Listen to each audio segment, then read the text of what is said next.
ಶರಣರೇ ಶರಣೆಯರೇ ನಿಮ್ಮೆಲ್ಲರಿಗೂ ಶರಣಾರ್ಥಿಗಳು.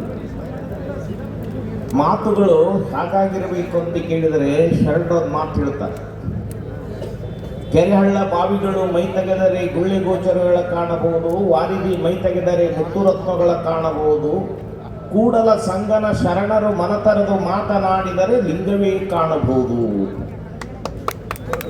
ಇನ್ನೊಂದು ಕಡೆ ಹೇಳ್ತಾರೆ, ನುಡಿದರೆ ಸ್ಫಟಿಕ ಸಲಾಖಿ ಅಂತಿರಬೇಕು, ನುಡಿದರೆ ಲಿಂಗ ದೀಪ್ತಿ ಅಂತಿರಬೇಕು, ನುಡಿದರೆ ಲಿಂಗ ಮೆಚ್ಚಿ ಹೌದು ಹೌದು ಹೌದು ಅನ್ನಬೇಕು.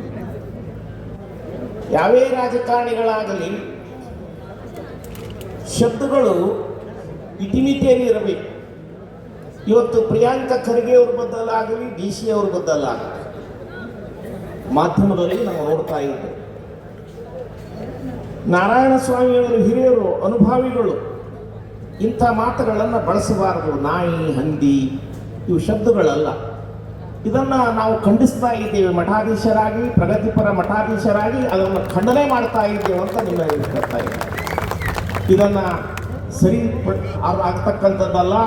ಮುಂದಿನ ದಿನಮಾನಗಳಲ್ಲಿ ಎಲ್ಲ ರಾಜಕೀಯ ವ್ಯಕ್ತಿಗಳು ಶಬ್ದವನ್ನು, ಅದು ವಿಧಾನಸಭಾ ಇರಲಿ, ವಿಧಾನ ಪರಿಷತ್ತು ಇರಲಿ, ಹೊರಗ ಸಭೆಗಳಲ್ಲಿ ನುಡಿಗಳನ್ನು, ಶರಣರ ನುಡಿಗಳನ್ನು ಆಡಬೇಕು ಹೊರತಾಗಿ ಅವಾಶ ಶಬ್ದಗಳನ್ನು ನುಡಿಬಾರದು.